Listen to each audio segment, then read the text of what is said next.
Hi, friends. Welcome to another edition of the Lovecast. You are listening to episode 140. Yes, 140. We're going to call this one Finding Peace by Falling in Love with Conflict. Let me repeat that. You're listening to episode 140, and we're going to call this one Finding Peace by Falling in Love with the Conflict. And this is a conversation with a good friend of mine by the name of AJ Amyx. AJ Amyx is a coach who I respect a lot, and I asked him to come and be my guest on the podcast, and he did. And oh my goodness, does he drop some incredible, just invaluable nuggets. And if you listen to this podcast in its entirety, there are parts of this, I'm just going to warn you, that may offend you because you don't agree with certain things that may have been said in the podcast. But it's okay. It's okay to disagree. But you will be better off if you just seek to listen to understand some of the amazing concepts that AJ shares in this conversation. So he's going to get into some really, really amazing things. I invite you to really seek to understand, not to agree or disagree, but to understand. And if you will listen for that, you will gain some absolutely incredible, invaluable, like you can't put a price tag on this, invaluable information and knowledge that will really help you become untouchable this year in 2021. You will go from feeling like a victim and fearful to powerless and at peace. And and he talks about the keys to do that in this episode. And I wanted to bring him on specifically because of the things that he shared, because I believe that you have a lot of freedom to gain by really taking to heart a lot of what AJ says. So we'll get into that conversation here in a few minutes. But I want to tell you, before I introduce you to AJ and get into our conversation, I want to tell you specifically about, and I mentioned this in the last episode, but I want to say it again. This podcast, the Lovecast with Jamal, now has its own hotline. How cool is that? How cool is that? So I want to invite you to call the hotline. You can call it if you want to leave a voicemail. I will get your voicemail. I'll even play that audio voicemail on the air in a future episode. So you can call and leave a voicemail, and in the voicemail, you can leave a comment, a concern, something you appreciate about the podcast, a question you may have, something you would like to see addressed in a future episode. You can talk about what episode has really benefited you the most. If you disagree with something that's said on the episode, that is also what the hotline is for. We definitely want to hear from you. Love to hear from the listeners. So let me invite you, if you have something to write with or to take this number down, here's the number to the hotline. It's 909-747-9648. Again, it's 909-747-9648. And you can call that again and leave your voicemail so we can hear your beautiful voice, or you could just send a text. You could just text it. I will get text. I will read texts and voicemails on a future episode coming up very soon. So call the number 909-747-9648. Even if you're listening to this and you've never reached out to me before, or if you have, I love to get listener love to the hotline. So I'm a big fan of hotlines. So 909-747-9648. Call it, leave a text, or leave your voicemail there. Anything you want to share. I would really be interested in hearing from the listeners. Okay. So again, 909-747-9648. If you're listening to this, send a message. Even if you're a first time listener, shoot a message, text, voicemail. Love to hear from you. Also, if you would rate and review this podcast on iTunes, it really helps the podcast get visibility. So if you go to iTunes, just give us a rating and a review, and that really helps. 5 stars if you like it, 1 star if you don't, 3 stars if it's just okay. But I would appreciate 5 stars and a review. Really goes a long way to help the podcast get visibility. We had a couple new ratings and reviews come in, so that's always nice. But if everyone listened to this, did that, we would get a lot more exposure, because I see the numbers of the people who download and listen to these episodes, but we're only getting a few people to leave reviews and ratings on the iTunes podcast store. So if you would do that, that would be really, really helpful for the podcast. But without further ado, I'm going to turn it over to the conversation I had with transformational coach, life coach, AJ Amyx. And just buckle in and really, really listen to what AJ has to share. It'll blow your mind. Okay? All right. Thanks. Today, I have in front of me, I'm actually looking at this glorious man, AJ Amyx. Amyx, right? Is that how you pronounce your last name? Yes, sir. Absolutely. Amyx. Yep. AJ Amyx is my guest on the podcast today. Super, super excited to have him here. Gosh, we have a mutual friend. That's how we get connected. Meg Calvin, right? Is our mutual friend. And she spoke extremely highly of you to me. And then I started following your material, a lot of your work, and was blown away. You are a rare breed, a rare individual. I love the coaching field and the personal development field that exists today. And I love the fact that there's just so many coaches out there, but I don't think there's any coach like you. At least in my experience, you really stand out in a beautiful way, as we all do, but I see you, and it's a breath of fresh air. So, we've done a little bit of work together, you and I value your input and, guidance from both afar, but also even individually, personally to me, that you've just been of service to me. So I appreciate your work.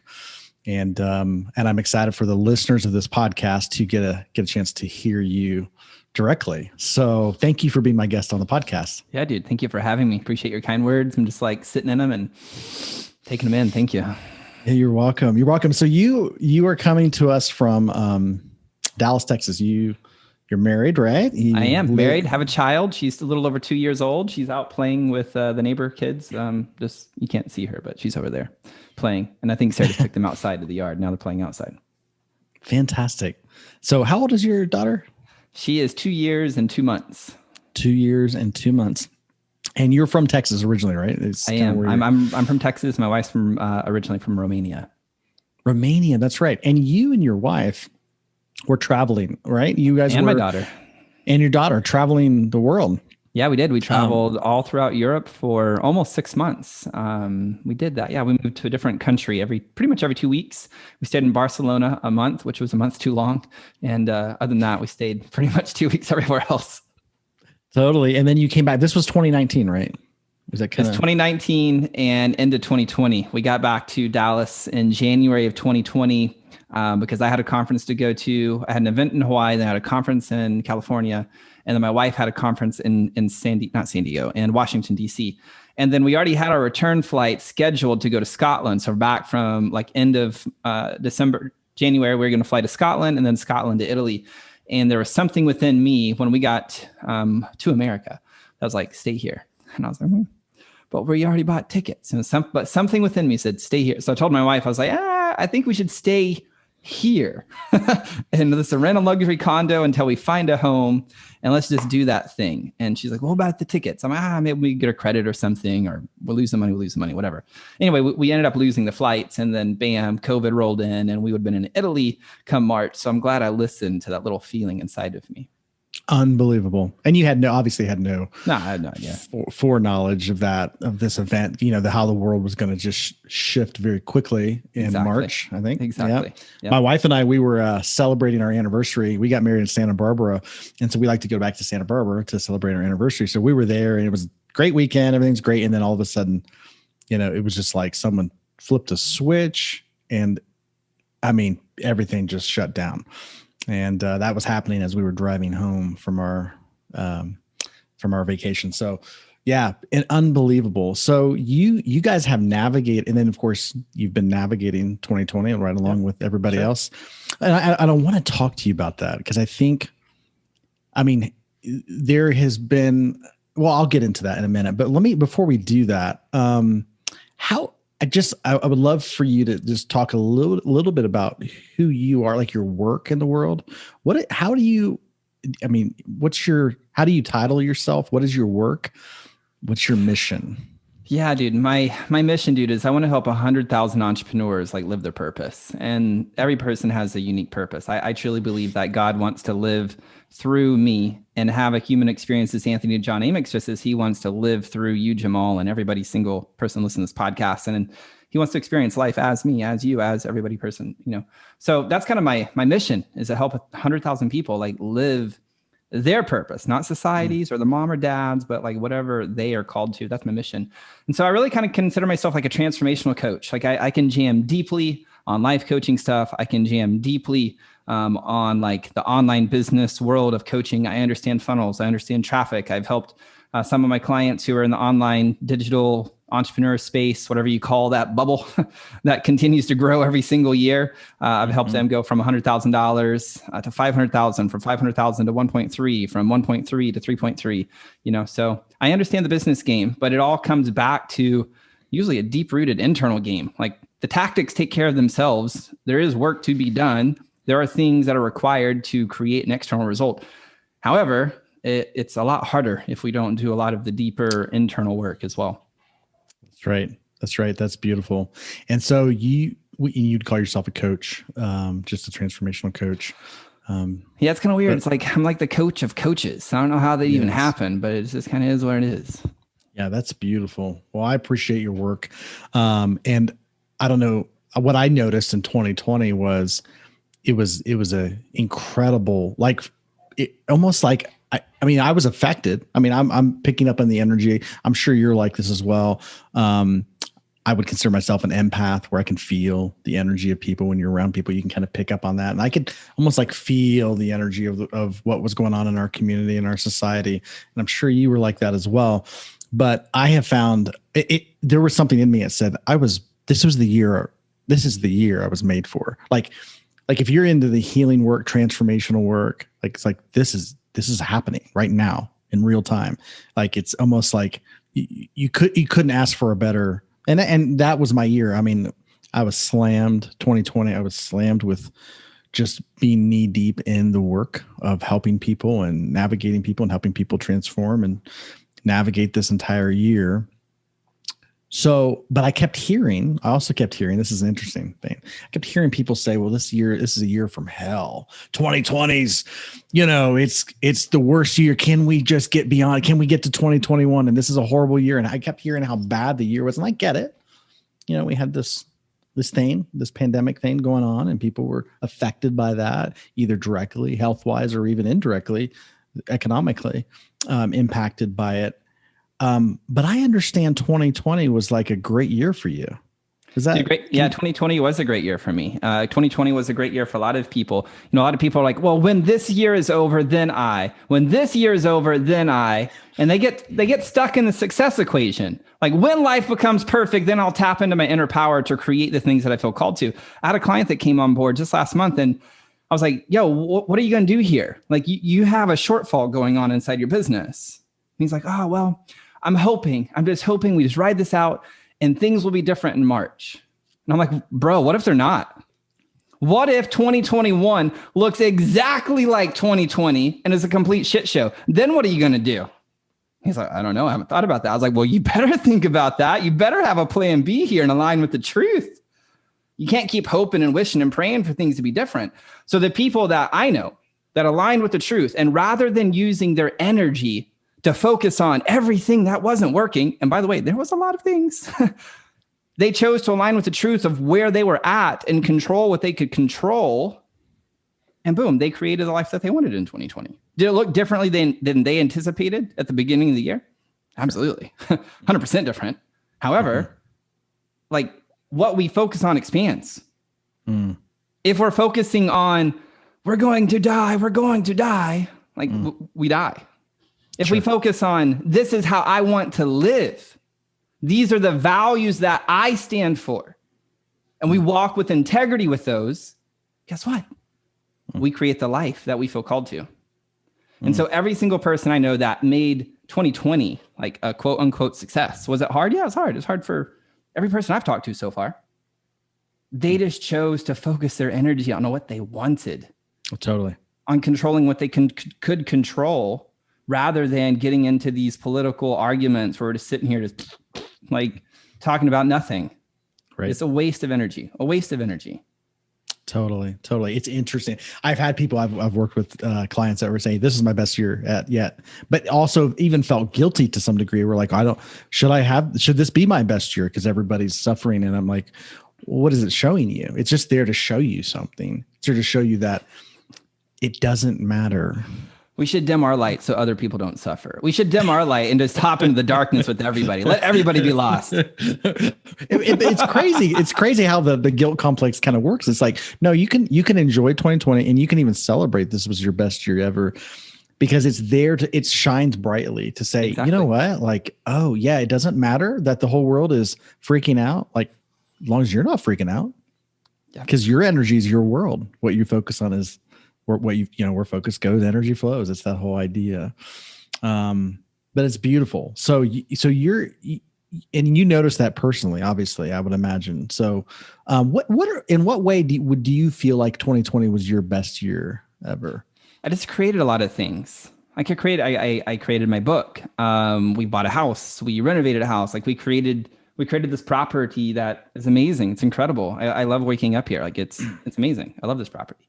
Man, my wife lost a job. I've wanted her to lose that job for like 2 or 3 years.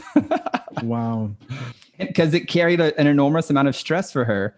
And on the other side of that, after her grieving and her pride taking a hit and all of that, she was like, wow, I didn't realize how stressed I was. I was like, yeah, I know. Now you see life on the other side. So there was lots of wonderful, wonderful, wonderful things. I created a lot of fitness challenges for myself. I don't know how many 5Ks I ran last year. I don't know. I completed like 90 days of X3. I completed like 120 days or something, or 5 months of keto.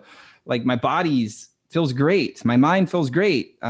Dude, we created courses, like our key signature course from our live events. Since we didn't do live events last year, I lived in the question of like, could I get the same results for people from experiential transformational work? Could I do it online? And we did. We created a course. We have crazy great results where we've collapsed 10 to 15 years of personal development transformation into 13 weeks. Like the results speak for themselves. And so it's just really just living in the question.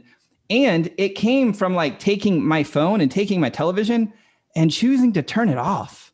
Whoa. And choosing to like come inside to see with my eyes behind my eyes, because these eyes, I can't trust these things. These physical eyes like that see things.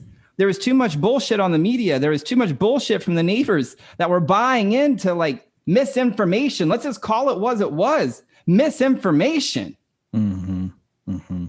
And there's facts on the other side of that would say, well, this is right. That's true. That's why I chose not to see with facts. I chose to come inside and figure out what are the values that I choose to stand for? What are the values that I'd be willing to die for? And would I stand for those values? Because if I don't stand for those values, what am I modeling to my daughter? So I got real serious about what were those values. Can you talk about that? What are your values? Freedom is one of those. Can you say more about that? What is it? Because that's been maligned. So I'm with you on freedom. I've brought that up. I've talked about that. Here's the pushback I get. Well, it sounds like, freedom is an excuse for you to not care about the suffering of other people. What do you say to that? It's a great, great, great thing. The thing is there paradox, and lots of people don't want to look at the paradox. The paradox is I can care about you, Jamal, and I also don't give a fuck what you think about me. I love it. I love that's you know what? That's the only way. I think you can care. Exactly. Truly care. Of course, because to care in any other way is hero complex. Like people are getting off on, oh, let me hero you, let me save you so I can figure out who the hell I am. That's right. And this is why so many people get caught up in drama, because if we choose to be a hero, then there's always going to be victims and villains inside our life. And our whole life, the way that we relate to everything is in nothing but bullshit drama. So to step outside of being a hero, where we're back in cause, I can learn to be the caring respecter where I care about me and my values. I care about you and your values. I can live in the tension, how both of them can coexist, and how I can respect your journey and I can respect my journey. And lots of people don't want to do this because it takes hard work. It takes a lot of hard work to surrender to everything that you believe to be true, all of the stories and meanings. Lots of people don't know who they are outside of the stories and meanings. That's right. And this is why there's so much conflict. Mm-hmm. They can't just be with somebody and listen to them without making it about themselves, buying into the bullshit projections where they're projecting on me, I'm projecting on them. Like, why can't we as humans do our inner work where we can step inside of a conversation and just be with one another? And if somebody says something that we disagree with, we can just try it on. Mm-hmm. Doesn't mean that we have to make them wrong. Sure. Like I can respect their journey, but I also can respect my journey. Beautiful. Yes. So coming back to freedom, I was like, what does freedom mean? For me, freedom is my ability to choose how I want to experience my life. Mm-hmm. Mm-hmm. If I want to choose to be sick and ill, that's my right as a human being. If I want to choose to be healthy and I want to do the things required to have a healthy body, that's my right as a human being. So good. And so like when we're looking at this year playing out, this is getting super political right now in this episode, but fuck it, we're going to go there because that's where we're at. Mm-hmm. Like at what line do we draw the line? Like where do we draw the line? If somebody says, well, I have a fear of being health or being ill, I get that. That's a real human thing. Like you're afraid of dying. Lots of people are afraid to die. But the thing is that where we draw the line? And now your fear for not being responsible for your health up until this point, that's my fault. Right. Your ability to be angry and yell at the clerk, is that now my responsibility as well? Like at what point do we draw the line to make people responsible for the worlds in which they have created? Mm-hmm. It's a great question. It is a great question. It's a fantastic. And I don't have the answers. But what is my answer is my ability to stand in my sovereignty to choose the life in which I want to live. And when I asked myself, would I die on that? The answer was yes. Beautiful. That's powerful. You know, I always like to say, standing in your sovereignty. So for you, what I'm hearing you say is that when you choose to stand in your sovereignty, you're choosing to say, I'm living according to my desire, not your fear. Exactly. I'm living according to my desire. And that is, you know, one of the things I always talk about, you know, in the coaching when I'm working with people is like, we have to learn how to honor our desires because we've been taught how to dishonor them through fear, through totally, you know, religious messages, whatever the world, gives us. But to honor our desire, you can never lose your freedom when you honor your desire. Exactly. And I have, it was interesting. My dad's 84 and he diagnosed positive with COVID, and was hospitalized and was in the hospital. And, when that happens, typically they isolate you, from any human contact, and you just become kind of a pariah. No one can interact with you. And, I was actually, my wife and I were planning to take it for the holidays. We traveled. Everybody said, you can't travel, this is dangerous and all this. I'm like, well, my desire says that I'm going to travel because I want to travel. I want to go to, there's people I want to see and things we want to do. And, I've had a great year and I've worked hard this year, and I planned this. And so we're going to travel. So I don't care what anybody says. So we did, we traveled and we saw great people. But one of the things that we did is we visited my dad. So my dad just gets out of the hospital, still has all the symptoms. My dad's like, you can't come, I'm sick. And, you'll get sick. Now, Dad's 84. But he like totally was like, oh yeah, it doesn't feel like anything, just a little, he just kind of shrugged it off, sure. But he was concerned about us. But I felt deeply in my being, we need to go visit him. So we did. Wife and I go, and we come to his house, and he's very scared and all this kind of thing. But within about 20 minutes of just sitting in his presence, and honestly, because I was living into my desire, there was zero fear of getting, you're going to get this disease. Zero fear. So, and I thought, what he needs is human touch, not just be in his presence, but he actually needs human touch. So we was able to give him a massage, and it was amazing. Within like 30 minutes, his just whole demeanor has changed. He's perked up. He's back to his old self. Almost like, what is this thing that we're calling? Like, it's just, and then of course, we're fine, there's no issue. And again, I people will say, you recommend everybody do that? No, but I recommended that I do it. Yeah. And I did it. So I can't tell you that this is something you need to do because but I would say this, if you live according to desire, you're not going to give into fear. And fear is a low frequency vibration Totally. that will cause problems. Yeah. It can affect your immune system. It makes you more susceptible to illness and all kinds of things. So if you're going to be around people, don't be afraid. Operate in high vibes. So it's beautiful. I love what you're saying. So one of your major values is freedom. What would be some others? Family. Family. Okay. Family's one. So we spent this entire year with family. We had Christmas, we had Thanksgiving, we had all of the events. We've had fight nights. Like people come watch the UFC. Like we have done the whole, like have the family over. Love has been one. Wealth is another one of those. Yeah. Adventure is another one of those values. Beautiful. Incredible. Yeah. Well, and the thing about freedom, and a lot of people get this wrong, like freedom's an internal thing. You can cultivate freedom in bondage. That's right. You could even say you could cultivate sovereignty in bondage. Right? But the question is like, would you take a stand for it? Or would you just roll over and be like, it's not worth the fight.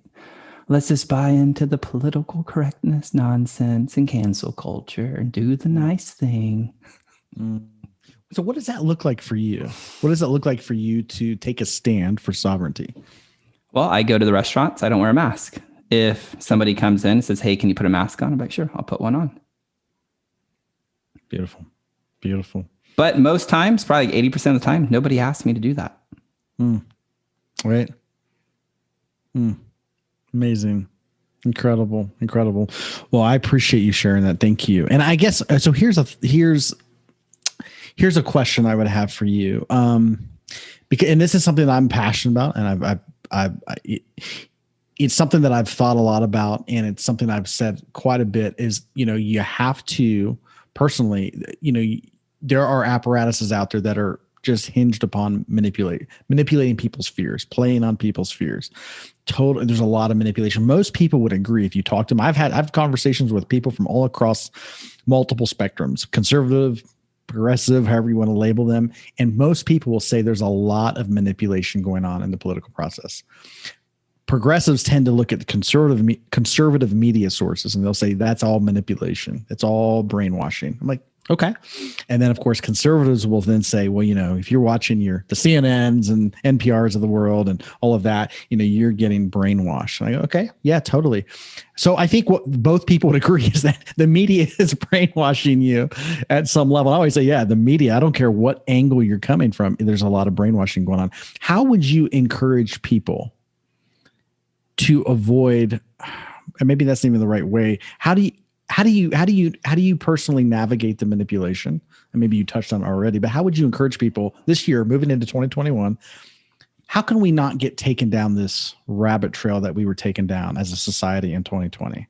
How would you speak to that? It's a great question. And it's very nuanced because it does come back to paradoxes. It really, really, really does. Like even honoring our own desires comes back down to a paradox because we have the desire of our ego and we have the desire of our heart. And knowing how to tap back in and wrestle with that and live in the question and learning how to navigate. And it's different things for different people. Like if you're into human design, you have like emotional people who ride their waves to find their answer. You have sacral people who can like check into their body and feel So different things for different people. But learning how to navigate that desire piece is very, very important. And to me, like to answer, coming back to like this, like how do we not buy into being brainwashed? Essentially, it's going to be coming back home, coming back home. And my experience has been the vast majority of people don't know how. Like the vast majority of people only know how to operate and create with their mind. That's right. And what's happened is their mind and their heart have been cut. They've been disconnected. And we're out of integrity as people when our mind and our heart are disconnected. Yes. And so many people are living in their mind. So like if we go back in time, we had some fear responses, and we still have fear responses. The amygdala in our brain, like it has fear responses, like we fight, we flight, we freeze, or we appease. And we combine, and we cycle through a combination of these. We all do. I do. Like if I don't care about you, meaning I don't have a great connection to you, maybe I haven't met you very much, and there's conflict, my default tendency is to want to fight. If it's my wife, like my default tendency is to flee because I care about her. I'm like, oh, fuck it. I don't want to hurt you. I'm just going to go.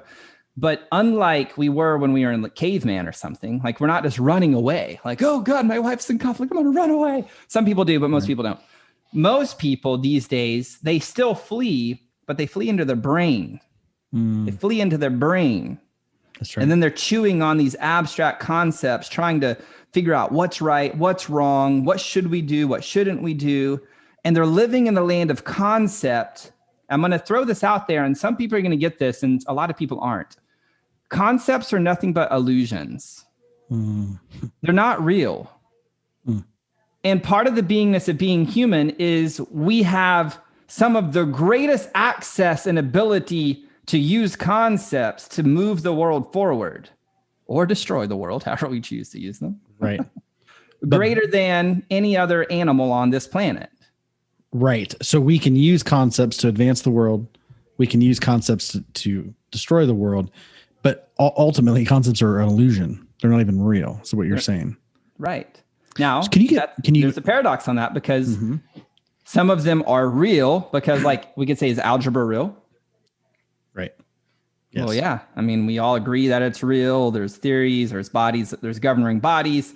So, like, quote unquote, it's real. This phone, it's physical. Like it was created with concept. Is it real? Well, I'm holding it in my hand. I've used it to be on Zoom session, so it's pretty darn real. So there's value in concepts, but there's value also in experience. Concepts come from our brain. Experience is experienced in our heart and our body. Totally. So you can even be in your head about the need to not be in your head. Yeah. You could be in your head about the need to live from the heart, right? Yeah. So when you talk about coming home, so one of the ways that people, like, so when we talk about how do you, the question I had for you was like, okay, how do you navigate the manipulation, the constant manipulation that the media, everyone would agree with, no matter what side of the political spectrum you're coming from, there's some form of manipulation being had in the media. So how do you avoid that? You come home. Yeah. What you're saying is that most people don't know how to come home because we could even be in our head about coming home. Yep. So can you yeah, I'll go deeper. So we bypass experience. Like our power is found in our experience. So our experience is what we're experiencing right now. And your experience is like standing in a river. Every like moment by moment by moment by moment, it's a new experience. Just like when you're standing in a river and it's flowing past your legs, moment by moment by moment by moment, you're standing in a new river. Right. Our experience, some would argue, and we talk about this at our Uprising event at a very deep level to help people get it, because this is a very deep philosophical thing. Some would say and argue that the only reality is your experience. Yeah, because if you're standing in the river, even if two people are standing in the river, the river is different because the water is moving, and the water you're standing in is never the water I'm standing in because it's moving. Exactly. It's like a rainbow, right? Nobody actually sees. It's beautiful. Exactly. So our experiences, our fear, if we're experiencing fear, that is, I would have you consider your reality in that moment. Right. Our sadness, our anger, our happiness, our peace, our joy, our creative energy, our sexual energy, like the spectrum of the human experience. But most people, they're living in their heads and they've been trained and they've been conditioned to only operate. And so there's this whole skill set that so many people have been cut off from, which is learning to experience, like learning legitimately to feel and have an awareness of like, wow, I don't have fear as a concept. I'm experiencing like tension in my belly. I'm experiencing heaviness in my chest. I'm experiencing tension in my jawline. Like coming home to the experience. Now, my experience of the experience has been when I come home to my experience, like when I'm with my fear, where I'm not judging it, I'm not trying to make concepts of like, well, why am I fearing fearful? How can I reframe it? Let me use my brain to show myself how smart I am and out-trick myself so I can bypass my experience because this experience is uncomfortable and scary. Right. When we drop down into the experience, it just dissipates. So that's really what you're talking about when you say surrender to your experience. Yes. Right. So whatever, because people don't want to feel. A lot of times, a lot of the energy, if it's fear energy, if it's, some form, it ultimately boils down to fear at some level. People don't want to feel that. They don't want to feel alone. They don't want to feel destitute or potentially bankrupt. People don't want to feel like they could die, they get sick, all these things. So what do? We resist it, right? So we can attack. We then go on the attack mode. We fight, or we run from it by medicating, numbing, right? Yes. In some shape or form. So what you're saying is, hey, how about this? How about just feel it? Yep. Just surrender to it. Surrender to it. Go to all the way to the bottom. Yeah. And I think that's where people really need help with. And you can look at, and people will be like, well, this is stupid. This is just some new age, hippy dippy, kumbaya bullshit. Like, I don't have time for that. Okay, cool. Let's go down the scientific path with this. There's a physics experiment, and you can look it up on YouTube, called the high road and the low road. Are you familiar with it, Jamal? I'm not, no. Okay. So essentially, they'll take a wooden track called the high road, and it's a little inclined wooden track. And then the low road starts at the same height as the high road, but it dips kind of like a half pipe, right? Mm-hmm. And they take two stainless steel balls. And the question is like, well, which one will get to the other side first? The one with the straight track or the one that goes, dips, right? Most people, I was one of them where I'm like, yeah, straight track. The straightest way is the fastest path. That is the path. So they drop these two stainless steel balls that have the same amount of mass. Mm-hmm. And the one that goes on the low road beats the high road by far and picks up more and more and more momentum. It gets faster and faster and faster and faster. The science of it is what happens is when the ball going on the low road is coming in, like dropping in, the potential within the ball is converted into kinetic energy. Kinetic energy, which is momentum. Which is momentum. And this is why it beats the high road, and it continues. So my philosophy was, what if our emotions, the scale of consciousness, whatever you want to call it, is no different? If we're willing to drop all the way to the bottom to death and experience death, where we're no longer afraid of it. It's just like, yeah, I've experienced death. To that degree is the degree in which we actually have the capacity to go out and live. Whoa, that's fantastic. So we want to talk about embodying our potential as a human being and burning through all the manipulation. Right. The key is your experience. Mm-hmm. And when you're willing to drop to the bottom of your fear, not to fix it, not to understand it, but to experience it and be with it. That's just, I can't emphasize that. Like, to actually, not to fix it, because I talk to so many people. They're like, well, how do I not feel this? How do I get through this? And how do I get beyond it? It's like, that's the wrong, it's not the goal. Exactly. The goal is to experience it. That's a game changer. I really, really hope people here are catching this when they're listening. The goal is to experience it. That's it.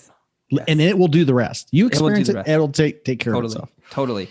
Now, here's the crazy thing. So we've created this thing called the core power process, which helps people drop all the way down and then get into power and then create outcomes.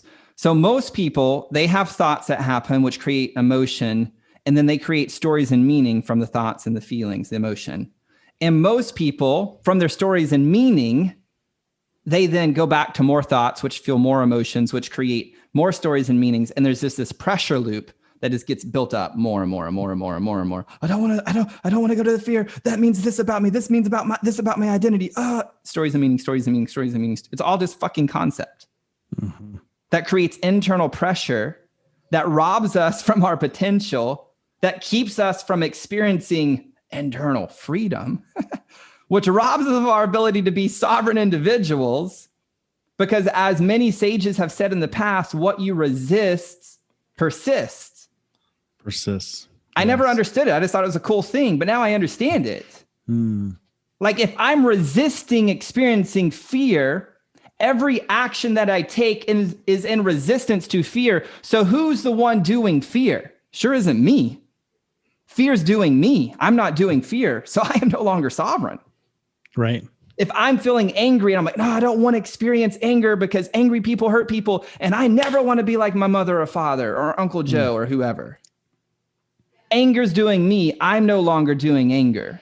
Anger's doing you. You're not doing anger because you're resisting it. It now has control over you. Whatever you resist controls you. Exactly. Wow. Exactly. So good. So when we allow ourselves to come into it and experience it, now we're in power.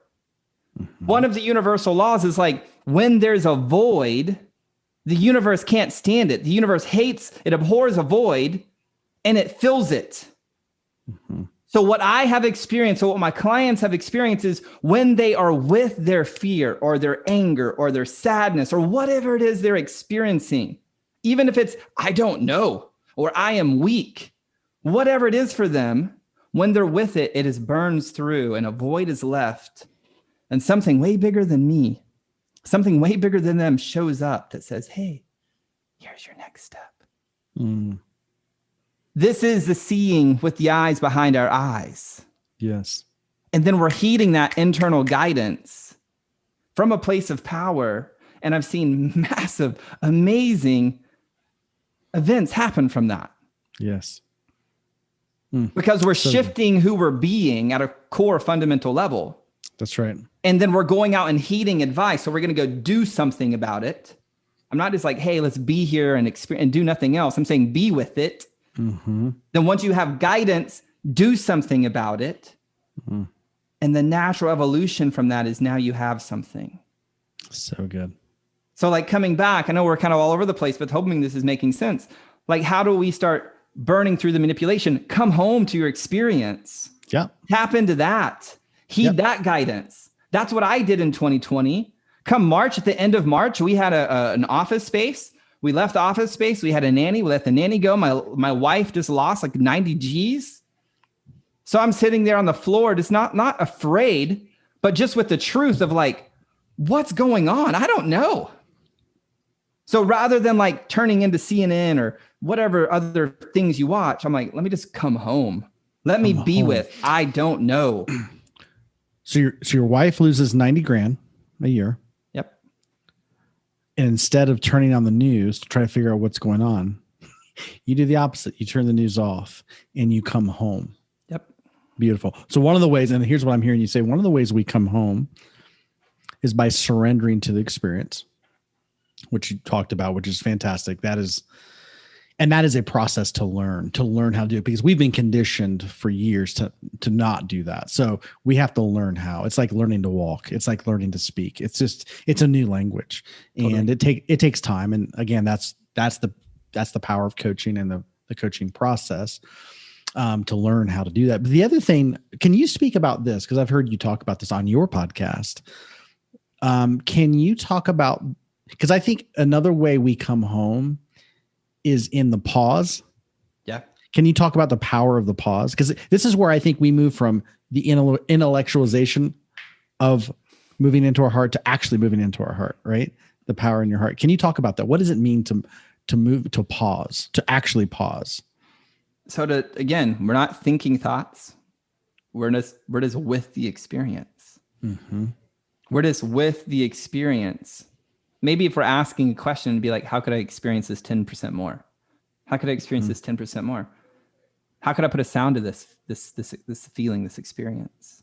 What would that express as? Like giving it's just like, it's pausing. We're not trying to do anything. We're just being with whatever is there. And then from that place, when clarity is like, this is the thing, go out and do it. Right. Mm-hmm. Lots of people don't want to do that because like they have stories. Again, it comes back to stories and meaning. I don't have time for this. Da, da, da, da, da. So they're then going to force, they're trying to put a square cube in a round hole. Right. Right. Totally. And so in that pause, and I love the example you gave on your podcast of like when you were lifting weights and you had a coach, a weightlifting coach that was helping you through it and you couldn't lift it. You were spent, right? Arms shaking, tired. Yep. And he's like, just pause. And you're like, well, I am. You put the weights back. It's not like you were lifting, you were pausing. He's like, no, pause. He kept going, pause. Yeah. You're like, I'm paused. Damn it, I'm paused. What do you want me to do? I'm not doing anything. He's like, no, you're not paused because you're in your head. You're thinking about how are you going to lift the weights when you don't pause because you're that basically you're in the future. Exactly. And so one of my keys to pausing is breath work, man. Coming back to the breath, being with the breath. Like there's been so much science. I don't have it all memorized. Or I don't even know it offhand. There's been so much science that has proved how powerful just the breath is. There's a whole book on just breathe. Like it's a whole new book called Breathe. Breathe. It's beautiful. That's because my experience, and I've seen our clients when they just breathe. I'm not talking about like just breathe. I'm talking about like full deep inhale into the belly, into the chest. Exhale. Yeah.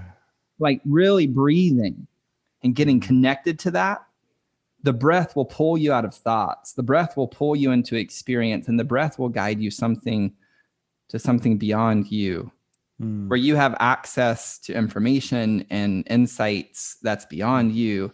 Where you can walk out the things you're called to. Mm-hmm. Doesn't mean that it's easy. Right. And doesn't mean that the situation may magically go away or change. Exactly. It is my simple. Thing is, can you, so I heard somebody say one time, like, what's the highest goal in humanity? And they said, well, it's to have peace. And he was like, no, it's not. That's the lowest goal. You start with peace because it's through peace that you experience everything. So it's like, what's the point of life? Well, to experience it. He's like, well, if I have peace, I can enjoy my meal. Or if I have peace, I can enjoy the conflict. Or if I have peace, I can, like, if you're going to have conflict, enjoy it. If you're going to eat a meal, enjoy it. If you're going to suffer financial hardship, enjoy it. Basically, the idea is like, if you can enjoy it, which is another way of saying, not that it's easy or feels good always, but it's about experiencing it. Because if you have peace, you can enjoy the whole gamut. Totally. And you're having the full experience. So let me throw this illustration at you. This is one we use at our event called Uprising. So I want you to imagine you're on the 50-yard line of a football field. You catch the football, you sprint to the 40-yard line, you do a roll move to the right, you're at the 30-yard line. You do a shuffle move to the left, you're at like the 30-yard line. You do another sprint straight up to the 15-yard line, spin move to the 10-yard line, another side step to the left to the 5-yard line, a little shuffle move. You're at the 3-yard line. You dive across the end zone line. You land in the end zone. You don't fumble the ball, and you make a touchdown. How would you feel, Jamal? Fantastic. Mm-hmm. Now you realize nobody was on the field and nobody was in the stadium watching. How would you feel? That's a great question. I think I would feel fantastic. But if I was dwelling on the fact that there was no one in the stands, it may affect me. Yeah. So if you realize nobody was on the field, nobody's in the stands, how would it affect you? I think it would be, honestly, I mean, that's an interesting question. I think for me, I would enjoy it. I think it would be fun. And if you did it every day, that was your entire experience every day. I mean, I could see a part of me getting bored with that. Exactly. A part of you would get bored with it. Mm-hmm. Absolutely. And this goes to show, as a human being, it's the resistance that makes the game worth playing. Oh, yeah. Like without the resistance, you're going to get bored. Like I hear entrepreneurs I talk to, they're like, I just want to go sit on the beach. I'm like, for how long? Forever. My entire life. I just want to sit on the beach. I know. That's like if they go sit on the beach, dude, give them a week, give them 2 weeks. If they're an entrepreneur, after 2 weeks of sitting on a beach, they're going to be fucking bored and they want to go create something. Scripture talks about how we're created in God's image, which he's a creator, by the way. We're creators. Like we don't do anything and we create. Like we have a deep desire to create. It's what we do as human beings. When you burn through all the stories and meanings and the bullshit, like when you come home, you want to create. And the game of creation is like without the resistance, like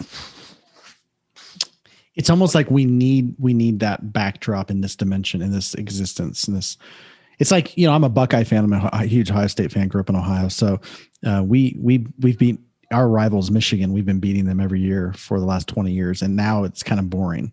Like to the point, like it's fun, but it's not like now it's all about getting to the college football playoff and playing Clemson and Alabama. Now that's exciting because it's a conflict. We don't know what's going to happen. Exactly. So, exactly. Exactly. And so part of our game as a human, part of fulfillment is just falling in love with resistance and just been like, look, I get some resistance today. Okay, let me just say that again. Okay, so because that's a game changer. That is not something you hear. I don't know if I've ever said it. Falling in love with resistance. Because if you falling in love with resistance, if you fall in love with the resistance, it's a form of non-resistance though, isn't it? It is. Of course, it's a form of non-resistance. It's just falling in love with what is, which there's some resistance in front of me. Now, the question is like coming back to me being sovereign, coming back to me being a cause. What am I going to do about it? Falling in love with resistance could be the ultimate non-resistance.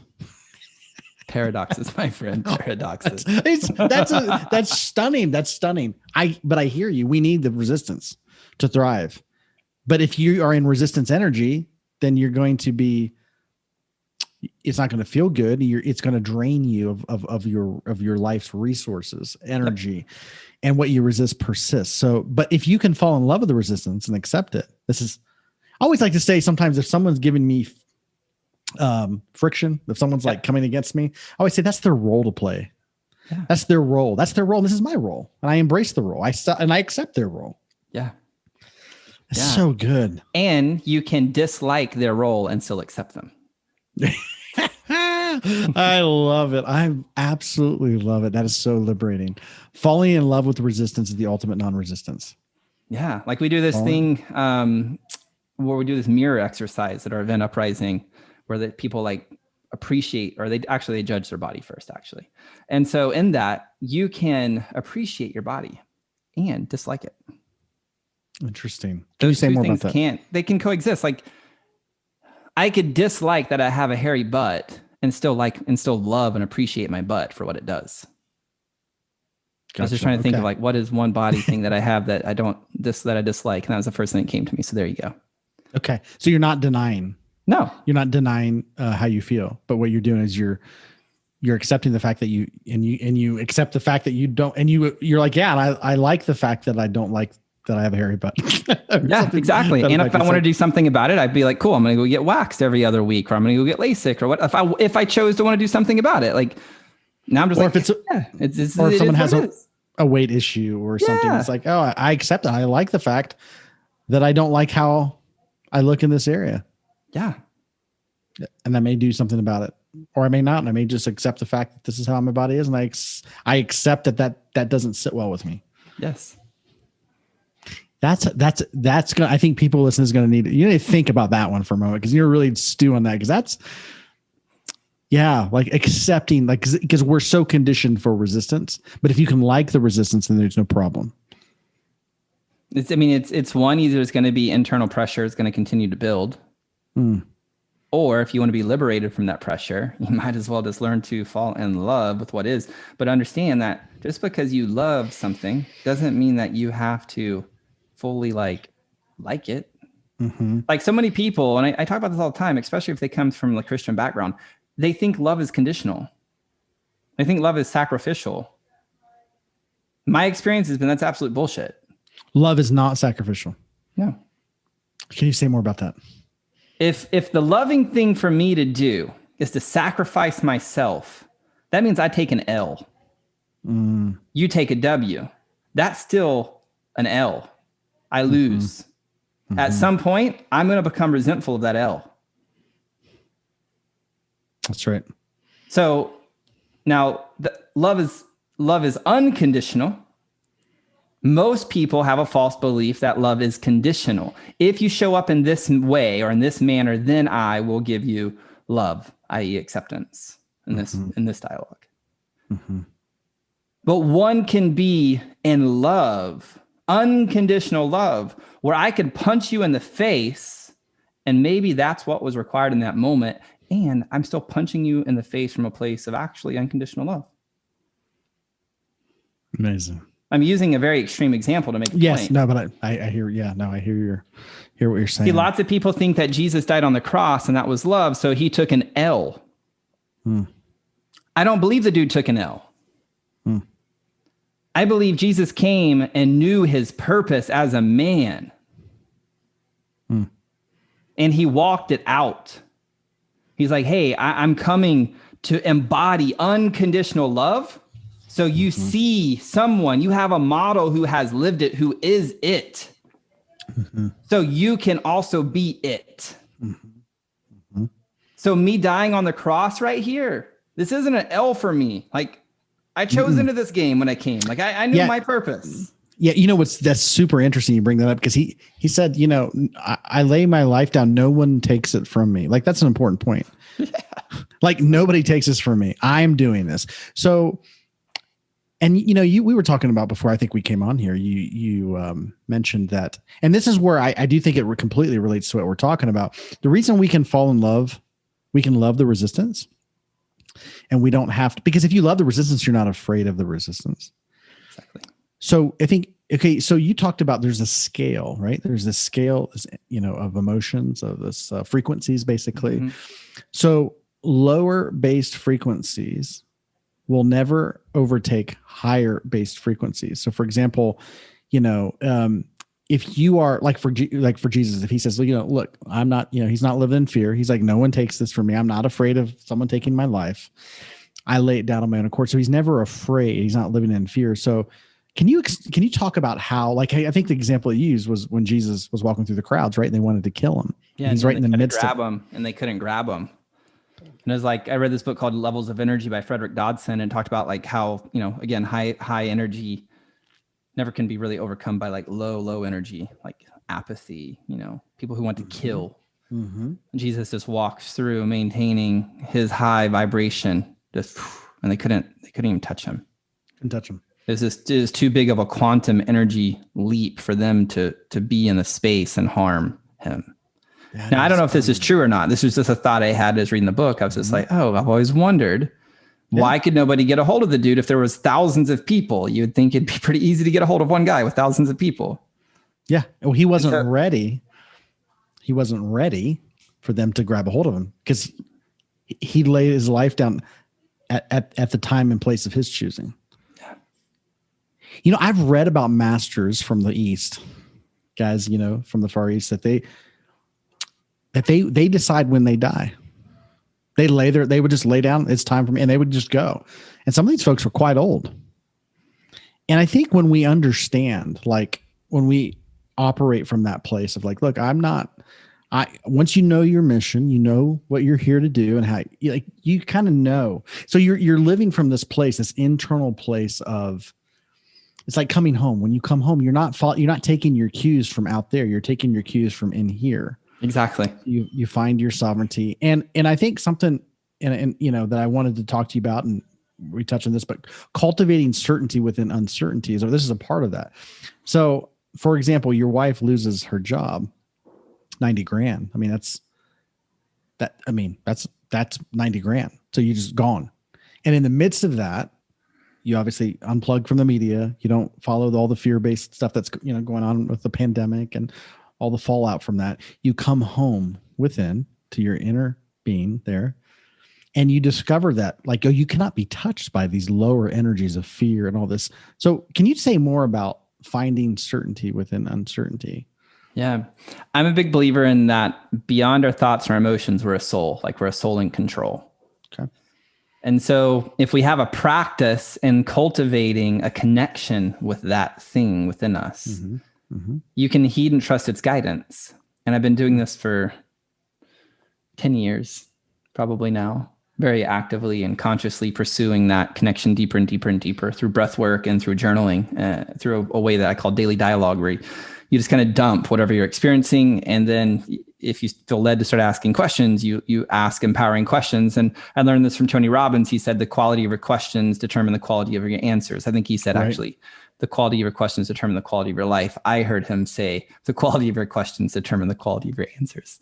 So I started asking quality questions, and lo and behold, I just take what I get. First thing that came to my mind, not living in concept, just whatever I felt inclined to write down, I just wrote down.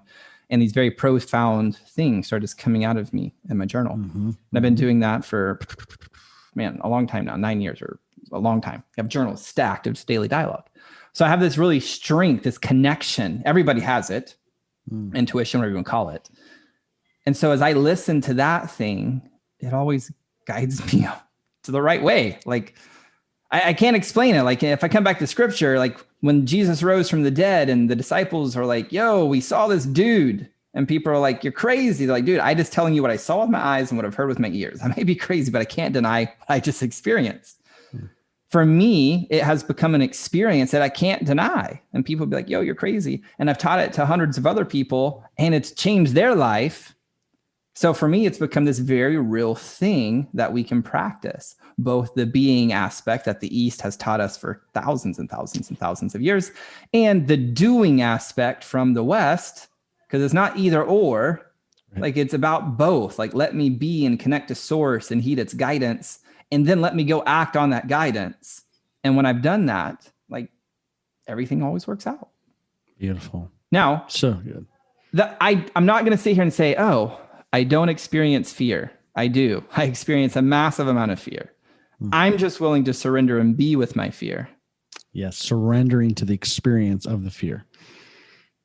And then trust what's on the other side of that fear. Because there is something on the other side. This is where I think people, they feel like there's nothing on the other side of it. If I surrender to the fear, to the energy, whatever it is, it will overtake me and there's nothing that will swallow me up. And I can just tell you, I'm sure you agree with this. It doesn't swallow It doesn't. Actually, it never does. There's the way I can describe it is like we have stories and meanings where we have convinced ourselves that if we fall into that darkness, the thing that we're afraid of, that we're going to die.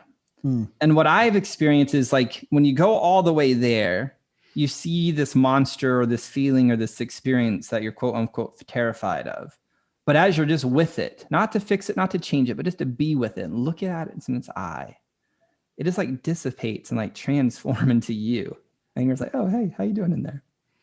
And from that, like the whole body shifts to joy and peace, and clarity drops in, confidence drops in, certainty drops in, especially if you heed the advice, because now you have external evidence that, hey, it's working.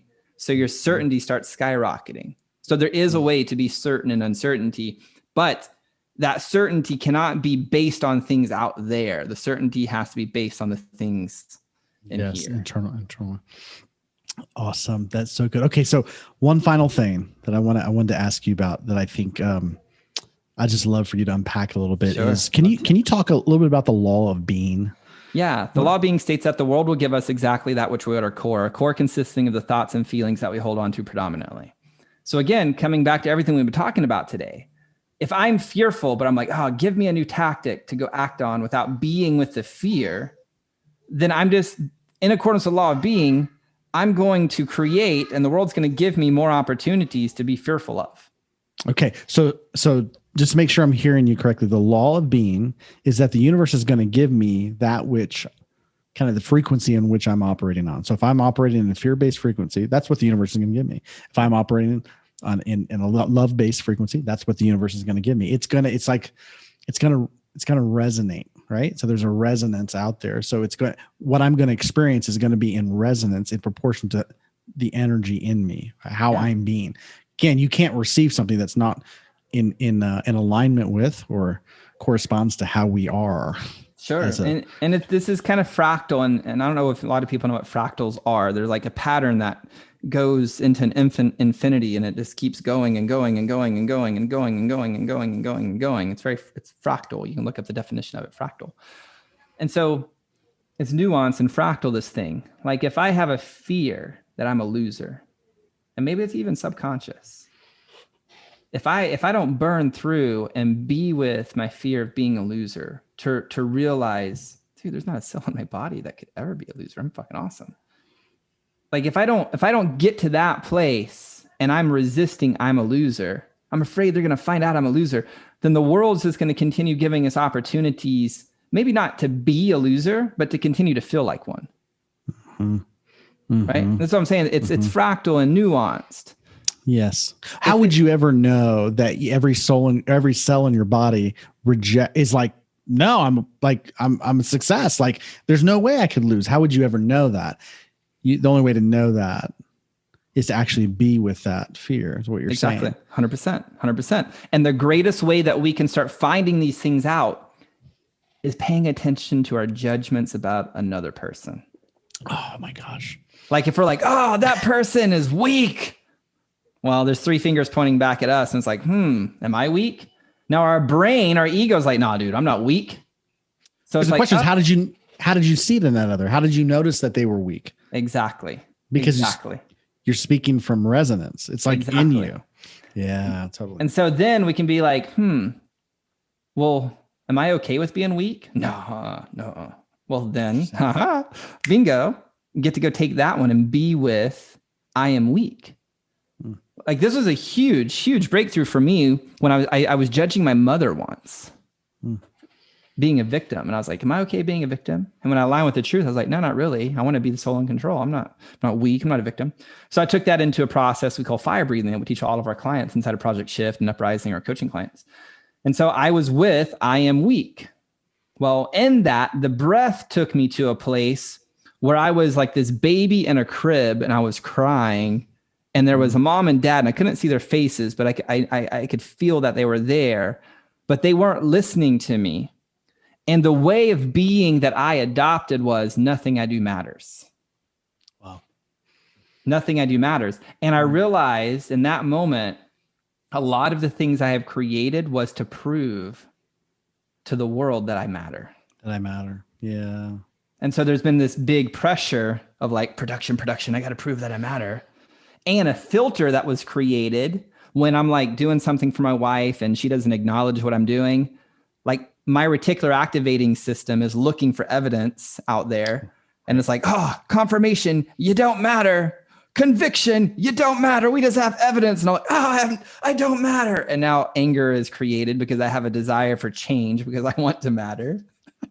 And all of this was playing out. But now that I'm aware of it, I'm just like, oh, look.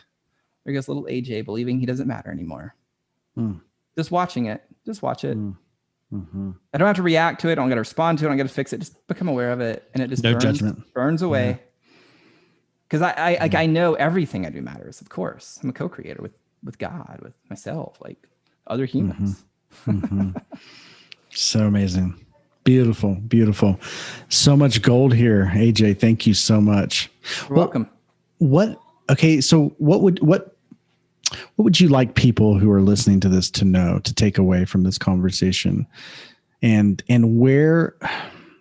Yeah, well, let's just stay with that for a moment. What do you want people to walk away with, to embody? I would say realize you're the soul in control. You're not your thoughts. You're not your feelings. Like it's a paradox. It's like, of course you're your thoughts, of course your feelings, and you're not. Like you're all of it and you're none of it. And when you're willing to live in the question, that's where you're going to find power. That's where you're going to have your agency, your ability to choose, to fully embody your potential and turn it into momentum, to create purpose, fulfillment, money, whatever it is that you want to experience. I'm not going to sit here and say, hey, this is the answer for you. Because the truth is like, you're the one who holds your answer. Like if we're looking to people, to me, to Jamal, to book for the answer, like we're missing the point. And don't get me wrong, there's value to some of that. Sure. There's a lot of value, but it can't be the thing in which your certainty lies in. Like I had a client the other day, he flew to Brazil from Ireland to do some shadow work and some body stuff. And I was like, bro, like I have this experience, like I can just send you a track and it can drop you down into fear and you're going to be good. And he's like, no, you don't understand. Like I have to have people hands on me. I have to plant medicine to feel. I can't, my brain is too strong. And I called him out and I was like, bro, that's bullshit. You just don't want to experience what you experience. And as a result, if you're going to look to plant medicine and healers to be the one who is your bridge to experiencing your experience, dude, you're fucked, bro. Like you're at the mercy of. And he's like, oh, you're right. You're right. So I was like, so make a decision today to be willing to experience your experience. And I guess that's just the final little information here is like, for those listening, make a decision today to be willing to experience your experience rather than buying into all the illusions that your brain tries to create. Because I promise you, you're safe. I promise you, you're safe. So what you're saying is that we're safe no matter what. We're safe no matter who's in the White House, right? We're safe no matter what's going on with the pandemic or the economy and out. We are a soul in control. We're safe. And that allows us to deeply feel and to experience what we're experiencing because we're always safe. So we don't have to worry about that. It's like our location and our space is safe because we're in our body, we're in our being, we're grounded. Totally. And there's a paradox in that because like there's this old Zen story. It's like a man who knows a tiger is in the woods carries a sharp stick. Like if we just went into, consciousness speak and being like, oh, I'm safe. God's going to save me. God may be like, bro, get a fucking stick. There's a tiger in the woods. Like prepare yourself. And so there's a paradox in just knowing you're safe and to come home to figure out what's required for that safety. It could be doing nothing. It could be sharpening a stick. But it comes from home. It comes from home. Exactly. It's not from the outside. It's not a message. Yeah. Exactly. I wish I just had very easy one-liners for you, Jamal. Oh man, this conversation is filled with bombs and nuggets and just beautiful, beautiful truths. And it's no doubt this is extremely helpful. Thank you. I really appreciate your generosity. You're welcome. For being here and for having this conversation. I celebrate that you had this fantastic year last year. 2020 was such a fantastic year. And it's exciting what's happening right now, what's unfolding here. And I think you're just a light and a guide for a lot of people. Thank you. And that's so important, so necessary. So I just really appreciate you and appreciate you being here and just gracing us with this wisdom. And I believe that, the value of insight and input and teaching is to the degree that it points us home is the degree to how much it's worth. Awesome. So if it points us home, it's infinitely valuable. Totally. But if it causes us to be to be unempowered or to outsource, it's not worth very much. So absolutely. I love that your work always points us home. Thank you. Just so good. Yeah. Yeah. Awesome. Thank you. Thank you. You're welcome. Yeah. And if I look forward, maybe we can keep these conversations going. And the listeners, I hope you guys enjoyed the conversation. Where can people get in touch with you or hear more about your work? How can people? Yeah, just go to ajamyx.com, ajamyx.com. You can go there. You can go to ajamyx.com/book if you want to get Mindset Is Not Enough. And then I should have a new book. I wrote a book last year. Should be coming out February, March. I'm just waiting on the publisher to say, this is the release date. So I'm really excited when that book comes out. It's called Unstoppable Weekend. And it's all about how to maintain your center in a chaotic time, embody your purpose, and unlock freedom in your life and business. So really, really fun, exciting book. Incredible. Can't wait for that. Congratulations on your book. Thank you. Awesome. All right, guys, take care. Thank you for listening. Until next time. Bye-bye.